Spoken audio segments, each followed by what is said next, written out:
Hello guys, this is Anshika Jaglan and welcome to my channel AJ Learners. आज हम पढ़ने वाले हैं stages of development. Stages of development 5 types की होती हैं: prenatal development, infancy period, childhood, later childhood, adolescence. तो pre natal period है, इसके बारे में हम पहले भी पुरानी वीडियोस में डिस्कस कर चुके हैं। ये इतना इम्पोर्टेंट भी नहीं होता क्योंकि हमारे जन्म से पहले की स्टेज होती है। इम्पोर्टेंट जो होते हैं हमारे इन्फेंसी पीरियड होता है, चाइल्डहुड, लेटर चाइल्डहुड, एडolescence होते हैं। आज हम अच्छे से विस्तार से इन्हीं 4 टॉपिक्स को पढ़ने वाले हैं। फर्स्ट है हमारा इन्फेंसी पीरियड। इन्फेंसी पीरियड का मतलब होता है शैशव अवस्था, यानी कि 0 से 2 ईयर का टाइम पीरियड। इस स्टेज में जो बच्चा है उसे न्यूनेट कहा जाता है, नवजात कहा जाता है। रेडिकल एडजस्टमेंट करना बच्चा शुरू कर देता है, यानी कि नए वातावरण के साथ समायोजन करना शुरू कर देता है। At birth average weight 7 to 8 pound, length 19 to 20 inches. यानी कि जब बच्चे का जन्म होता है, इन्फेंसी पीरियड में जो बच्चे का वेट जो काउंट किया गया है, वो हेल्दी बच्चे का जो एक वेट काउंट किया गया है वो 7 से 8 पाउंड यानी कि 3 से 3.5 किलो तक का होता है। लेंथ जो है बच्चे की वो 19 से 20 इंच की होती है। सर की लंबाई यानी कि हेड लेंथ जो होती है वो 1/4 होती है उसकी फुल बॉडी लेंथ का। Baby spend 80% of their time is sleeping. Baby जो होता है वो स्पेंड करता है अपने पूरे दिन का इस 80% टाइम स्लीपिंग में, यानी कि सोने में। एक्टिविटीज क्या होती है इस एज में बच्चे की? सकिंग, स्वॉलिंग, ब्रीथिंग, मतलब कि वही दूध वगैरह पीता है, चूसना, कोई भी हाथ मुंह में मतलब उंगली उसके मुंह में चली गई, अंगूठा वो चूसना शुरू कर देता है। और स्वेलिंग मतलब कि निकलना, चीजों को जो भी आ गया निकलना शुरू कर देता है। ब्रीथिंग, सांस वांस लेना, बस ये इसकी एक्टिविटी होती है इन्फेंसी पीरियड के दौरान। पीरियड ऑफ पर्चुनेट मतलब कि from birth to cutting of umbilical cord. Yes, umbilical cord यानी कि पर्चुनेट, पीरियड ऑफ पर्चुनेट किस पीरियड को कहा जाता है? जब बच्चे की गर्भनाल, मदर की गर्भनाल में कटिंग का जो टाइम पीरियड होता है, जब बच्चा मम्मी के टमी से बाहर आता है उसके बाद जो गर्भनाल को काटा जाता है, उस टाइम, उस दोनों काटने तक के टाइम को पर्चुनेट टाइम पीरियड बोला जाता है। Period of neonate from cutting end time of umbilical cord to end of second week. Umbilical cord करने के बाद से न्यूनेट पीरियड शुरू होता है और सेकेंड वीक तक, सेकेंड वीक के एंड तक मतलब वो पीरियड रहता है। 14 से 15 डेज का ये पीरियड होता है। और अकॉर्डिंग टू WHO मतलब वर्ल्ड हेल्थ ऑर्गेनाइजेशन के अकॉर्डिंग 28 डेज का न्यूनेट पीरियड कहा गया है, माना गया है। अब आ जाता है हमारा एक्टिविटीज ऑफ एन इन्फेंट। मतलब एक्टिविटीज जो है इन्फेंट की यानी कि इन्फेंसी पीरियड की, वो 2 तरीके की होती हैं: जनरल एक्टिविटीज और स्पेसिफिक एक्टिविटीज। सबसे पहले हम पढ़ेंगे जनरल एक्टिविटीज। जनरल एक्टिविटीज यानी कि सामान्य क्रियाएं। These activities are related with the whole body of child. यानी कि इसमें बताया गया है जनरल एक्टिविटीज में हम उन एक्टिविटीज को काउंट करते हैं जब बच्चा जो होता है पूरी बॉडी से वर्क करता है। जैसे कि जब रोता है तो पूरी बॉडी से रोता है, उसके हाथ पैर मुंह मूव करते हैं उस टाइम पे जब वो कोई पर्टिकुलर काम कर रहा होगा। फॉर एग्जाम्पल अगर हम बहुत एक छोटे बच्चे को बॉल देते हैं तो वो फुल बॉडी से हक करके उस चीज को पकड़ने की कोशिश करेगा। इट मीन्स वो जनरल एक्टिविटीज में काउंट होता है। स्पेसिफिक एक्टिविटीज यानी कि विशिष्ट क्रियाएं, which are related to the external stimuli, मतलब कि जो स्पेसिफिक बॉडी पार्ट से रिलेटेड है, जो स्पेसिफिक बॉडी पार्ट का यूज करके किसी काम को अगर बच्चा कर रहा है। जैसे कि अगर हम उसे पेंसिल दे रहे हैं तो वो एक उंगली से पकड़ रहा है, मीन्स उसको पता चल गया, उसके रिफ्लेक्सेस बस वर्क करने लगे हैं कि ये जो पेंसिल है ये 2 उंगली से भी पकड़ी जा सकती है। अदरवाइज जब जनरल एक्टिविटीज में अगर है तो बच्चा पूरी मुट्ठी से उस चीज को पकड़ेगा, तब तक उसे नहीं पता है, मतलब उसे नहीं पता है कि 2 उंगली से भी पकड़ा जा सकती है कोई चीज। स्पेसिफिक एक्टिविटीज के अंदर ही हम पढ़ेंगे activities related to eyeballs. ये जो एक्टिविटीज हैं ये आई बॉल से रिलेटेड है। जैसे कि जब हमें ये रहता है कि स्पेसिफिक एक्टिविटीज बच्चा कर रहा है तो कैसे पता चलेगा? मतलब उसकी आई बॉल्स जो है वो उसके कंट्रोल में हो जाएंगी, वो जहां चाहेगा वहां मूव होने लगेंगी। फुट जो है उसके, मतलब जहां वो चाहेगा उधर ही पैर जाने शुरू हो जाए। अदरवाइज ये होता है कि बच्चा जाना किधर जा रहा है और इधर उधर डगमगा के दूसरी साइड आ जाता है। फुट का उसका जो मूवमेंट है वो होना शुरू हो जाएगा। मतलब उसके जो क्या कहते हैं ऐसे एक्शंस हैं उन्हीं से पता चल जाएगा कि बच्चा स्पेसिफिक एक्टिविटीज के अंदर है या फिर जनरल एक्टिविटीज कर रहा है। Motor development in infancy, reflexes are developed, मतलब मोटर डेवलपमेंट इन्फेंसी पीरियड में कैसे होता है, रिफ्लेक्सेस आर डेवलप्ड, मतलब इसमें यह है कि जिस पे कंट्रोल नहीं किया जा सकता। रिफ्लेक्सेस का मतलब होता है अनैच्छिक क्रियाएं जिन पे कंट्रोल नहीं किया जा सकता, वो वाली चीजें भी अब डेवलप्ड हो चुकी हैं। फॉर एग्जाम्पल, जब हम आईज ब्लिंक करते हैं, सम टाइम तो हम अपनी आईज को ब्लिंक अपनी मर्जी से भी कर लेते हैं, लेकिन हमारी आईज ब्लिंक होती ही रहती हैं, सुबह से शाम लगातार आईज ब्लिंक होते हैं, हमें पता भी नहीं चलता। तो ये क्या होता है, रिफ्लेक्सेस जो है हमारी बॉडी के वो डेवलप होने लगे हैं, अनैच्छिक क्रियाएं होने लगी हैं। Reflexes are building blocks to motor development, मतलब इसका मतलब होता है कि मोटर डेवलपमेंट जो है वो खत्म होकर रिफ्लेक्सेस की तरफ आने लगा है। मोटर डेवलपमेंट हमने लास्ट वीडियो में पढ़ा भी था, दो तरह से होता है, ग्रोस और फाइन। ग्रोस वो होता है जो होल बॉडी का इस्तेमाल किया जाता है, फाइन वो होता है जब छोटी मसल्स का यूज करके काम किया जाए, छोटी मसल्स का यूज हो जिन कामों में, वहां पे हमारा फाइन मोटर स्किल्स काम करती है। Reflexes act as adapting mechanism, means reflexes जो होते हैं वो एडेप्टिव मैकेनिज्म की तरह काम करने लगते हैं, जैसे कफिंग, ब्लिंकिंग, यॉर्निंग, यानी कि कफिंग बच्चा जो होता है उसे नेचुरल आती है, लेकिन जब वो थोड़ा सा मेच्योर होने लगता है, जब उसके अंदर मोटर डेवलपमेंट आने लगता है, तो कफिंग वो झूठ मूठ में ही कफिंग करना शुरू कर देता है, जैसे खुद से ही खांसना शुरू कर देगा। उसे ये मतलब कफ है या नहीं ये मायने नहीं रखता, वो अपनी मर्जी से भी कफिंग करना शुरू कर देता है। ब्लिंकिंग, जैसे मैंने अभी आपको बताया है 1 मिनट पहले कि ब्लिंक करना शुरू कर देता है इसको अपनी मर्जी से भी। यॉर्निंग यानी कि जभाई, मतलब कि बिना मर्जी के जभाई लेना। ओके, ये सब कुछ इंक्लूड हो जाता है हमारा मोटर डेवलपमेंट इन्फेंसी में। अब है हमारा physical development in infancy. Physical development कैसे होता है बच्चे का इन्फेंसी पीरियड में? Muscles and nervous system get mature, मतलब कि मसल्स और नर्वस सिस्टम जो होता है बच्चे का वो मेच्योर होने लगता है।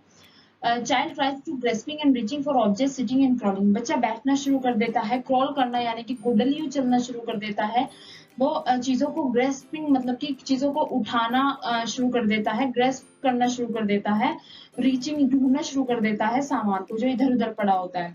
सेंसरी एबिलिटीज इन इन्फेंसी, मतलब कि उसकी सेंसेस बच्चे की कैसे काम करती हैं इन्फेंसी पीरियड के दौरान। Can see colour but attracted to constructing pattern, जो बच्चा होता है वो कलर्स की तरफ अट्रैक्ट फील करता है। रेड और व्हाइट कलर, जैसे कि रेड कलर हो गया, व्हाइट कलर हो गया, तो वो उनकी तरफ अट्रैक्ट फील करने लगता है। रैपिड विजन डेवलपमेंट, मतलब कि बच्चे का इन्फेंसी पीरियड में ही डेवलपमेंट होना शुरू हो जाता है रैपिड विजन का भी। रैपिड विजन यानी कि उसकी जो देखने की क्षमता है 1 ईयर में ही वो 20/20 की हो जाती है, प्रॉपर मतलब जितनी होनी चाहिए उतनी हो जाती है 1 साल के अंदर। Respond to touch and can feel pain, smell and taste, बच्चा जो होता है वो रेस्पॉन्ड करने लगता है, वो टच करने लगता है चीजों को, वो फील करने लगता है। जब वह स्मेल करता है किसी चीज को, उसके लिए भी वो रेस्पॉन्ड करना शुरू कर देता है। जब वो किसी चीज को टेस्ट करता है उसके लिए भी रेस्पॉन्ड करना शुरू कर देता है। ये हमारा लास्ट टॉपिक है इन्फेंसी पीरियड के अंदर, social emotional development of infancy. Infancy period के दौरान बच्चे में सोशल इमोशनल डेवलपमेंट कैसे होते हैं, कौन कौन से होते हैं? इन्फेंट स्टार्ट प्रेफरिंग फैमिली और फेसेस, जो बच्चा होता है वो प्रेफर करने लगता है फैमिली या फेसेस को, पहचानना शुरू कर देता है और उसे वो अपने आसपास चाहिए ही। Respond to parents presence by cooing and gurgling, मतलब कि जो बच्चा होता है वो पेरेंट्स की प्रेजेंस मतलब चाहिए एक तो उसे, और वो एक अलग सी आवाज निकालने लगता है बच्चा अपने फैमिलियर लोग को देखकर, फैमिली के लोगों को देखकर या अपने पेरेंट्स को देखकर। अटैचमेंट टू मदर, जो बच्चा होता है उसे मदर के साथ इस पीरियड में बहुत ही ज्यादा अटैचमेंट हो जाती है, वो मदर को और अपने आप को एक ही काउंट करने लगता है, उसे नहीं पता होता कि मदर अलग है और मैं अलग हूँ। Emotional bond between infant and care givers establishes, मतलब कि जो बच्चा होता है उसके और जो उसकी रखवाल करते हैं बच्चे की, जो उसकी केयर करते हैं, उनके बीच में एक इमोशनल बॉन्ड बन जाता है जो कि बहुत ही अलग सा और बहुत ही क्या कह सकते हैं इसे, बहुत अच्छा सा एक बॉन्ड होता है। सेपरेशन एंजाइटी होने लगती है, जो केयर गिवर्स हैं, जो पेरेंट्स हैं बच्चे के, उनसे दूर जाते ही उसे एक सेपरेशन एंजाइटी होने लगती है, उसे महसूस होने लगता है कि नहीं समथिंग मिसिंग है और मैं मेरे अपनों से दूर हूँ। शोज गेस्चर्स हगिंग स्माइलिंग, मतलब शोज गेस्चर्स मतलब कि हाव भाव। बच्चा जो है अपने हाव भाव को दिखाने लगता है, उसके हाव भाव दिखने लगते हैं, वो हग करता है तो हाथ उठाता है, और स्माइलिंग उसके मतलब वो खुश होता है या हंसता है तो उसके फेस पे स्माइल आ जाती है, और उसे कोई आवाज लगाता है वो मुड़ के देखता है, तो ये शो गेस्चर्स वो शो करने लगता है इन्फेंसी पीरियड के अंदर। इन्फेंसी पीरियड के बाद हमारा आ जाता है अर्ली चाइल्डहुड। अर्ली चाइल्डहुड 2 से 6 साल की एज का जो टाइम पीरियड है उसे अर्ली चाइल्डहुड बोलते हैं। अर्ली चाइल्डहुड को ही प्री स्कूल पीरियड भी बोला जाता है। प्री गैंग एज भी अर्ली चाइल्डहुड को बोला जाता है। टेम्परेरी फ्रेंडशिप इस एज में बच्चे को होने लगती है। टॉय एज भी इस एज को बोला, अर्ली चाइल्डहुड को ही टॉय एज बोला जाता है, बिकॉज इस एज में बच्चे को टॉयज से खेलना बहुत पसंद होता है। मोस्ट रैपिड लैंग्वेज डेवलपमेंट, यही एक ऐसा टाइम पीरियड है जिसमें बच्चे की लैंग्वेज बहुत स्पीड से डेवलप होनी शुरू हो जाती है। सेल्फ सेंटर्ड, बच्चा इस एज में सेल्फ सेंटर्ड होता है, उसे सिर्फ अपने आप से मतलब होता है, ना कि किसी और से। वो अपने साथ अकेला खेलता रहता है, ना किसी और से मतलब ना कुछ। एज ऑफ इरेशनल थिंकिंग, मतलब नो लॉजिक। इस एज के जो बच्चे होते हैं वो इरेशनल थिंकिंग करते हैं, मतलब कि जो भी बात कहते हैं वो बिना लॉजिक की होती है, उनकी बातों में कोई लॉजिक नहीं होता। बिलीव्स इन इमैनेंट जस्टिस, मतलब उन्हें इमैनेंट जस्टिस में बिलीव करने लगते हैं। उन्हें भगवान दिखने लगता है, उन्हें लगता है कि अगर मैं चोरी करूंगा तो भगवान मुझे पनिश करेंगे, कोई ऐसी शक्ति, कोई ऐसा मैजिक है हमारे एनवायरनमेंट में जो मुझे पनिश करेगा अगर मैं कुछ भी गलत काम करूंगा। Basic understanding of language skill, इस एज में बच्चे को बेसिक अंडरस्टैंडिंग हो जाती है लैंग्वेज स्किल्स को लेके। LSRW को लेके लिसनिंग करने लगता है बच्चा, स्पीकिंग करने लगता है, रीडिंग चीज़ों को पढ़ने लगता है, राइटिंग मतलब लिखना शुरू कर देता है। Curiosity questioning, learning by imitation, मतलब कि जो बच्चा होता है उसे क्रियोसिटी हो जाती है किसी भी चीज़ को लेकर, इस एज में बहुत सारे क्वेश्चंस पूछने लगता है। लर्निंग बाय इमिटेशन, मतलब कि इमिटेशन यानी नकल करके बच्चा इस एज में सीखने लगता है। सो नेक्स्ट है हमारा लेटर चाइल्डहुड, यानी कि उत्तर बाल अवस्था। 7 से 12 साल की जो एज होती है वो लेटर चाइल्डहुड कहलाती है। According to Erik Erikson, elementary school age, मतलब कि एरिक एरिक्सन के अकॉर्डिंग लेटर चाइल्डहुड को एलिमेंट्री स्कूल एज भी कहा जाता है। गैंग एज, इसे गैंग एज भी कहा जाता है। ये कई बार क्वेश्चन पहले भी पेपर्स में आ चुका है कि गैंग एज कौन सा मतलब कौन सी एज को कहा जाता है। लेटर चाइल्डहुड को ही, कौन से पीरियड को कहा जाता है, गैंग एज, लेटर चाइल्डहुड को कहा जाता है। ऐसे आप उसे आंसर करेंगे। गैंग एज, इसमें टोलियां बनाना बच्चा शुरू कर देता है। एज ऑफ पेसिडो मेच्योरिटी, यानी कि सेडो मेच्योरिटी का मतलब होता है कि मेच्योरिटी आने लगती है बच्चे को चीजों को लेके अपने अंदर। यूनिक टाइम, ये लाइफ का एक अलग ही एक यूनिक टाइम पीरियड होता है लाइफ लेटर चाइल्डहुड के अंदर। ट्रबलसम एज, ट्रबलसम यानी कि उम्यादी बच्चे, मतलब कि बहुत ही ज्यादा शैतानी करने वाला। ये एक ऐसी एज होती है जिसमें बच्चा बहुत ही ज्यादा शैतानी करता है, जो मन चाहा तोड़ दिया, जो मतलब मन में एक बार आ गया वही कर दिया। लेटर चाइल्डहुड में कुछ भी इंपॉर्टेंट नहीं है इन 5 पॉइंट्स के अलावा। इसमें से ही क्वेश्चन बनेगा जो भी कुछ बनेगा, और आगे जो मैं आपको कराऊंगी, मतलब कि पियाजे की थ्योरी कराऊंगी, एरिक सर की सिगमंड फ्रॉइड की जो थ्योरी कराऊंगी, उनमें जो इसका थोड़े थोड़े पार्ट है वो हम उन्हीं थ्योरीज में पढ़ेंगे। 12 से 18 साल का जो एज ग्रुप होता है उसे, उस एज को ही एडोलसेंस बोला जाता है। एडोलसेंस लैटिन वर्ड एडल्सर से मिलकर बना है, जिसका मतलब होता है टू ग्रो टू मैच्योरिटी, मतलब मैच्योरिटी की तरफ बढ़ना। Stanley Hall, according to Stanley Hall के according adolescence is a period of stress and storm. Adolescence जो है एक ऐसा पीरियड है जिसमें तूफान और तनाव का टाइम पीरियड होता है। स्टैनली हॉल ने एक बुक भी लिखी थी एडोलसेंस पे, जिसमें इन्होंने अपने पूरे विचार व्यक्त किए थे एडोलसेंस एज को लेके। नेक्स्ट है हमारा ब्रिज बिटवीन चाइल्डहुड और एडल्टहुड। एडोलसेंस ही ब्रिज है चाइल्डहुड और एडल्टहुड के बीच का। अर्ली चाइल्डहुड, अर्ली एडोलसेंस, 12 से 16 उम्र का जो टाइम पीरियड होता है उसे अर्ली एडोलसेंस बोलते हैं। 16 से 18 का जो टाइम पीरियड होता है वो लेटर एडोलसेंस बोला जाता है। इस एडोलसेंस को ही गोल्डन एज भी कहा जाता है, स्प्रिंग सीजन भी कहा जाता है। पीरियड ऑफ आइडेंटिटी क्राइसिस, ये एक ऐसा टाइम पीरियड होता है जिसमें हमें आइडेंटिटी क्राइसिस होने लगते हैं, किसी भी बच्चे को आइडेंटिटी क्राइसिस होने लगते हैं। मैक्सिमम डेवलपमेंट ऑफ इंटेलिजेंसी, इसी एज में इंटेलिजेंसी का मैक्सिमम डेवलपमेंट हमारा माइंड का हो जाता है।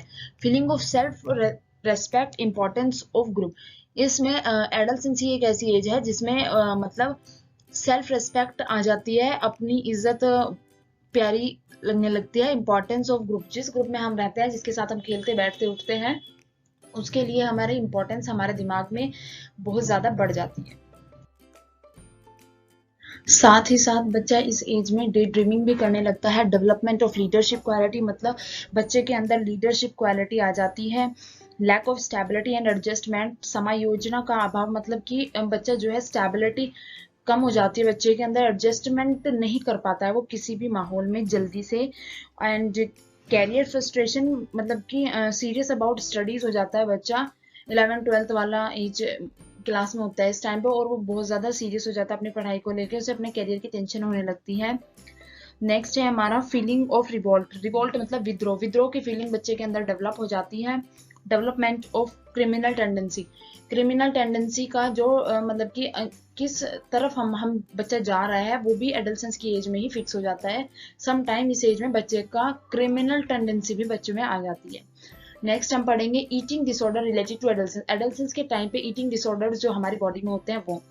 Anorexia nervosa related to eating life, जब बच्चा बहुत ही ज्यादा कम खाना खा रहा है, मतलब पूरे दिन में एक बार खाना खा रहा है, 2 बार खाना खा रहा है, बहुत कम कम खाना खा रहा है, तो मतलब यह है कि एनोरेक्सिया नर्वोसा है। और ओवर ईटिंग अगर बच्चा कर रहा है, मतलब बहुत ज्यादा खाना खाया जा रहा है, हर टाइम खाना ही खाया जा रहा है, तो इसका मतलब है बुलीमिया नर्वोसा है उसे। सो आज की वीडियो में बस इतना ही। Next, and thank you so much for watching my video. Please keep supporting.